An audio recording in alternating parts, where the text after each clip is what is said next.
ఇంకా వ్యసన పడేంత స్టేజ్ అనమాట.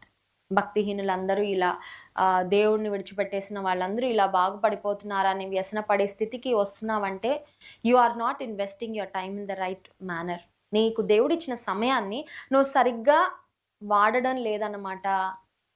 దేవుడు మనకిచ్చిన సమయాన్ని గురించి కూడా దేవుడు మనల్ని లెక్క అడుగుతాడండి.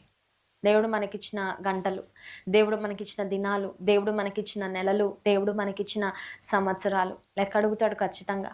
దేవునికిచ్చిన సమయాన్ని ఎలా వాడుతున్నావు?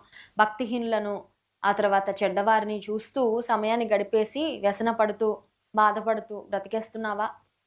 దైవజనుడు ఒక చక్కని మాట రాస్తున్నాడు. ఏమనంటే, చెడ్డవారిని చూసి వ్యసన పడద్దు, దుష్కార్యములు చేయవారిని చూచి మత్సరపడద్దు. అయితే నువ్వు చేయాల్సిందేంటి? నీవు నేను చేయాల్సిందేంటి? What should be our focus?